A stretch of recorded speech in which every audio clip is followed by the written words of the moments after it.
Why did one of Discovery Channel's biggest hits suddenly tank? Was it poor ratings or something more? Keep watching for the dirty details.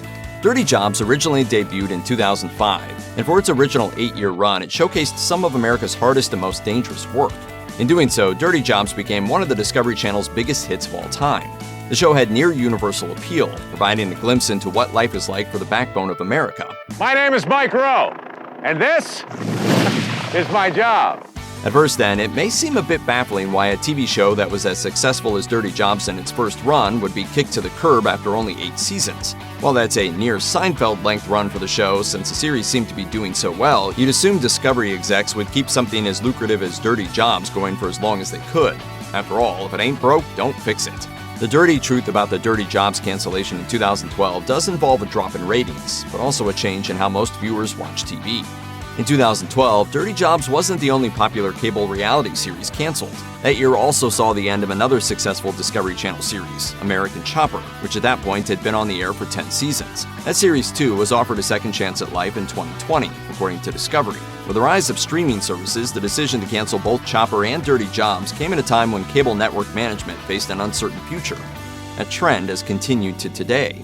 Based on Forbes reporting, in 2011, 1 year before Dirty Jobs went off the air, the Discovery Channel averaged a bit more than 1 million primetime viewers, a number which has declined nearly 30% in the last decade.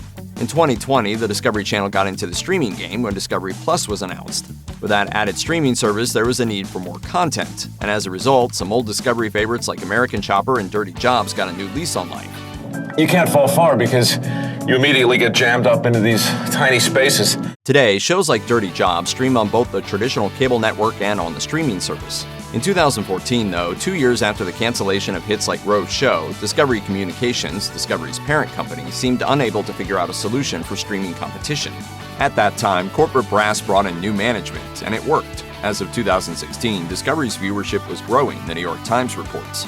It seems then that the reasons behind Dirty Jobs' 2012 cancellation were related to ratings. In an article published on HuffPost in November 2012, Rowe himself explained that just a few weeks before that, he was informed that Dirty Jobs had entered what he called, quote, a new phase, one I like to call permanent hiatus, or in the more popular industry vernacular, canceled.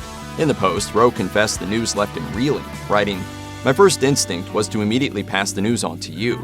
Rowe went on to write, "Frankly, it's taken me a few weeks to digest. Dirty Jobs is a very personal show, and it's difficult for me to imagine a future that does not involve exploding toilets, venomous snakes, misadventures in animal husbandry, and feces from every species. As for me, good things are in the works. Not as dirty perhaps, but exciting nevertheless. I'm looking forward to the future and feeling grateful for the past."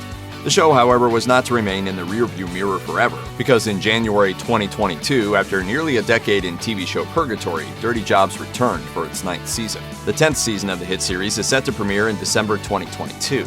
The inherent risk of maintaining an escalator is truly a hazardous job. Rowe credited the return of Dirty Jobs to the fans, writing, "I've been flattered over the last year by hundreds of letters from loyal fans urging me to reboot the series, and I'm excited and honored to introduce the country to a new batch of hardworking Americans who aren't afraid to get dirty."